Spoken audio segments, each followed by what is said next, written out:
Oh, you better watch out, you better not cry, better not pout, I'm telling you why. Santa Claus is coming to town. That girl is a real crowd pleaser. He's making a list, he's checking it twice. Gonna find out who's naughty or nice. So Santa Claus is coming to town. Oh, come on, ye faithful, joyful and triumphant. Oh, come ye to Bethlehem.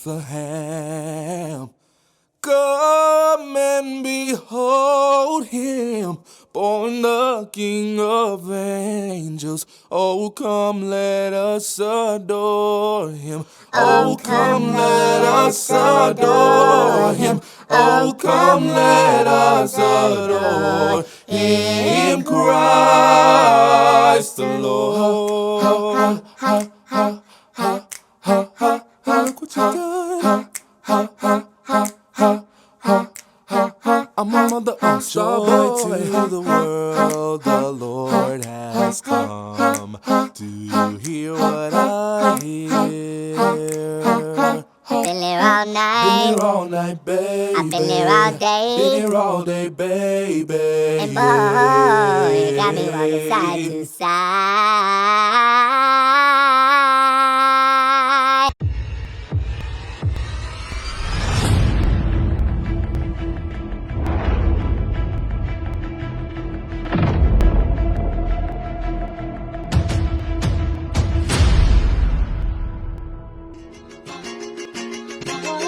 Brison, Martin, and season's greetings. My name is Joey Ronald Jr. As we are approaching Christmas and the New Year, I would like to make the public of St. Martin aware of their health before going into the feast days. In the feast days, we eat and eat without paying attention on our health. There is a study done from the World Heart Federation that worldwide 1.3 billion people is affected by high blood pressure and 10 million people dies of high blood pressure worldwide. On the 18th of December 2022, we will have an afternoon where there will be the Diabetes Foundation and my leader, Dr. Luke Marcelino from the URSM, who will check in for high blood pressure and also giving a absolute free consultation on your results. Of course, food and drinks will be available and of course a little bit of music. I would like to remind you, St. Martin, a healthy people is a happy St. Martin. I also would like to thank you for looking at this video. I would like to wish you a Merry Christmas and a Happy New Year. See you there.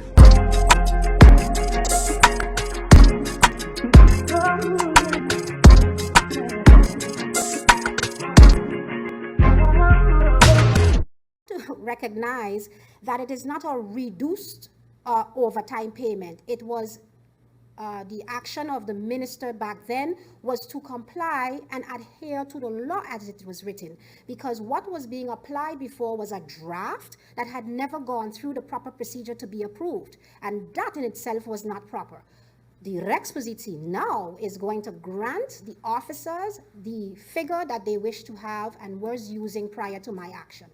So the law as it is written, if you were to refer to it, was something like 40 cents, 40 guilder cents.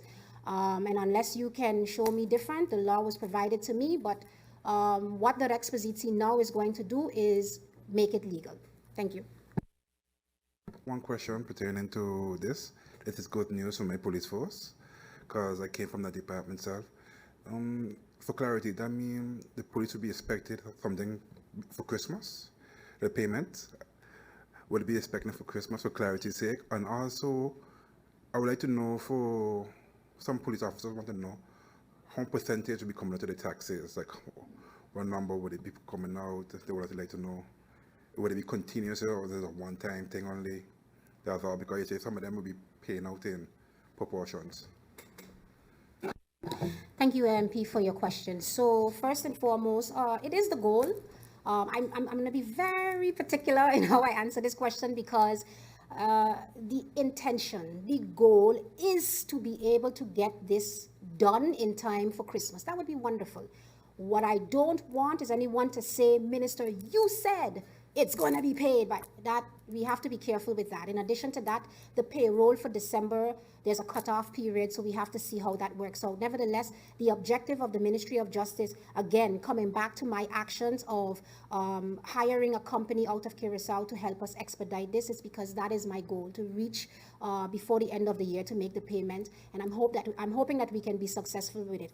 Regardless to which end date it'll be, we will be submitting our information to the Ministry of Finance before December 30th, 31st to 2022, which is one of the answers I gave earlier.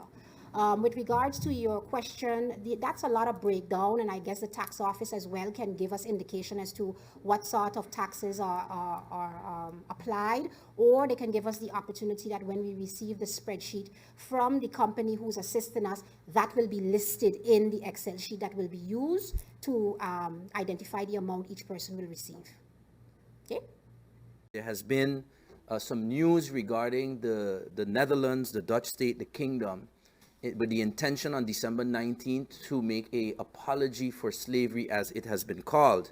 Mr. Chairman, I would like to reiterate the position of the UP party, which was something that was expressed at the IPCO, which is that an apology for slavery, in my opinion and in our opinion, cannot be done independently without consideration for rectification, reparation, etc. I've tried my best to get information as to what the Dutch state precise intention is. Regardless of what their intention is, an apology is incomplete if there is no intention or clear path to what the rectification for such an apology would be. The analogy I used at IPCO was that if someone breaks your phone and they say, sorry that I broke your phone, the expectation is that the person will come up with a way to at least try to replace it or to refund you or something. That is an oversimplified example to just state for the record that we do believe such an apology has to come hand in hand with a clear path and intention for rectification and reparation. Thank you, Mr. Chairman. Choices made by individuals or the circumstances they encountered led them to committing a crime and landed them in the criminal justice system. The Ministry of Justice places great value on the impact of the personal experiences of inmates and former inmates. These are their stories. What was your environment like growing up? Well, growing up, I grew up without my mom, but I won't say like I lacked motherly love. I had a full family, happy kid. Didn't miss nothing. Schooling was there. A little bit of anger because, you lack a parent, but no, it was normal. It was normal. It was okay. What was your life like prior to your incarceration? At a young age growing up, I was a star athlete. Have a reputation inside my neighborhood. I grew up in Anguilla, and over here I have a reputation as a popular kid. It wasn't really I didn't have no difficulties growing up. It wasn't no problems growing up to say. I don't see where I end up going down the road of incarceration, but yeah. What sport did you play? I played football, I played basketball, I played cricket, played table tennis, all rounder. But I marathon running is my specialty. I do long distance running, that's my specialty. So you was a star athlete for yes. Marathon? Marathons and soccer. So concerning incarceration, at what age were you incarcerated at Harvey Bay? At Harvey Bay, I was incarcerated at 30 years of age. Oh. So how long have you been incarcerated now? Going 7 years. What is at least one thing you wish you would have known before you were incarcerated? If I could see the future, the one thing, I don't think I would get incarcerated, to be honest. But just to try avoid going to prison at a young age because it's a dangerous environment. That's the main thing, to avoid incarceration. That's the goal, because the environment is very dangerous. It has mixed personalities. It's not everybody's on a calm, sane level or just commit a crime and come to do time to go home. has different personalities. People break down, people get worse in prison. Some people lose responsibility and don't care about life no more in prison. It's a very dangerous place. So if I had to choose, I would try avoid going to prison. If I could have changed stuff, I wouldn't be there. I would change time. If I could, I would change the situation that I was in. That's all I could say. Can't give no other comment for other people how they think about it. So. How has it been adjusting to life while incarcerated, mentally and physically? Mentally, well, it's trying because you have to always be on your guard. You have to try to read body languages and emotions. Physically, it's up to you. You have to try bring joy to yourself. Try make opportunities for yourself. Try to pass your time. Find activities, whether it's sports, schooling, because you're in a place, some of us who are in prison, most of us are in prison because maybe our educational level is down. We didn't take time in school. We get frustrated on the road. So in there you have another opportunity mentally to increase your mental capacity. You could go back to school. Physically, maybe you might find out you have a talent. Maybe you're a bodybuilder or a sportsman. You know, you never really harness the effect out on the road, but in there you have time. So you could put it to use and you could see what you're really made of. Maybe you come back out. Prison is not the end of it. Me, for example, when I'm stressed, I write poetry. I'm very good at poetry. I'm featured in a book already. I use that. I speak my pain in my poems. The life I live in prison in my poems. Everybody, like I say, adapts to prison mentally and physically differently because depends on the situation. If people wants to harm you in prison, it can destroy your mental thinking. It can make you paranoid. It can make you more dangerous. It can make you aggressive. It depends on the personality you have with prison. Depends on how you adapt to prison. If you have a strong personality, you can survive. If you have a weak personality, it can damage you. The goal is to get out in one piece. To better yourself also.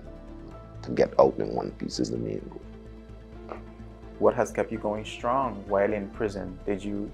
Are you partaking in some of these activities? Yeah, so right now, well, this is not my first incarceration. Like I said, I was incarcerated as a juvenile. I didn't finish school. I have a good brain. My educational background was high, but I was a little rude when I was young. I tried to get my GED. Right now I'm going for my GED. I take part in programs, maths. I'm taking part in an anger management course because I'm a person that gets pissed off a little bit fast, but I think that can help me avoid trouble in the future. So, with time you have to just see what you're lacking and if it has the necessary equipment to help you, how you say, better yourself and up your education. It's up on you, really. It all starts with you, with how you're gonna help yourself. You have to be strong enough to say, okay, I gonna make the first step. It's no shame in me trying to help myself. For me, trying to be the one to turn my back and walk away, trying to control my anger. It's no shame in trying to better yourself for you. Not for people, for you. There's no shame in it. You shouldn't be. So that's how I see it. The GED program has been reintroduced since April 2022. It is a 6-month pilot program that has been implemented to test the new and improved computer-based learning method. Contrary to what was done before with general manual books, this is a computer-based program that is tailored to the individual levels of the inmates. The inmate can log in to their personal account, and with the guidance of the GED teacher, the inmates can work on the GED subjects, which include math, language, social studies, and science. The classrooms have been outfitted with working computers, whereby the male inmates have access to 10 computers per session and the females have access to 2 computers. The inmates also receive books to work and study from during the lessons, in addition to the computer-based GED program. Overall, the experience was expressed to be a positive one by the inmates. Apart from the GED program, do you also work in the prison? Yes, I also work in the library. I was working in the laundry, but I got a promotion. I'm working in the library now. The library is a place, give books, canteen. When your clothing comes from outside, it comes to the library and get checked, registered. Yeah, and we buy the food stuff. You have to read that. It's kind of like, you know, they reintegrating you a little bit, getting you used to, if you're not accustomed of working before prison, because perhaps you came in prison for stealing, they're trying to motivate you to find something that you like. It has different jobs, cutting grass, painting, welding. I mean, the prison has not always been up to par, but for this year, since I came back, because I was in a foreign country after Hurricane Irma, since I came back, I have seen the staff is trying to put activities and work and stuff to occupy our minds, to make us more comfortable, to prep us more for when the time comes for us on release. So would you say the library is a good fit for you? For me, but like I like to read, so I can look for books. If I don't have no entertainment, I can find it in a book. It's like the movie is just like reading it. I just have to use my imagination. But I can talk for me. I can't really talk for the general population because it's not everybody likes to read. It's not everybody can read. It's not a shame, but it's not everybody can to enjoy the situation. You know, sometimes I have examples. People may be in a conversation. We're in a good conversation, but if the other person cannot grasp what we are saying, he's not gonna have fun with the conversation. You understand? So it's like that prison is. You can make it fun. You can have. It's life. If you give up on life in prison, you give up on life on a whole. Life is not over because you're in prison. It's not your final destination. So if you stay focused on positive concentration, you have nothing to worry about. Just watch your road. The roads is very rough. So you just have to make the positive steps along the way to help yourself while you're going through it to get out of it. Prison. What has been an important rule or lesson you learned while being incarcerated? Don't trust too much people. Stay confident in yourself. Stay guarded. And like I say, try to grasp the most that you can from there to go home. That's it, the most important rule of all. Get home. Go home. Jam where we want it. DJ Sexer presents BBB, the Booyah Birthday Bash, celebrating DJ Sexer's birthday. It all goes on Saturday, December 17th at XO Nightlife, featuring Yuri, CO the Artist, Devon George, aka Michaela, I like this like Michaela, and Dirty Dog Pudas. Right now he's backers. Plus a surprise guest artist. Also with music by DJ G-Star, DJ Bruckshot, DJ Jojo, DJ Siwo, DJ Darian, and Top of the Top DJ Blaze. Tickets are $25 early bird, $30 in advance, and $35 week of the show. Tickets available via the K-Band app or call 553-5364. Doors open at 9 p.m. until 4 a.m. Contact 556-0361 for VIP reservations. Saturday, December 17th at XO Nightlife. We're celebrating DJ Sexer's birthday with the Booyah Birthday Bash, presented by DJ Sexer and JW3.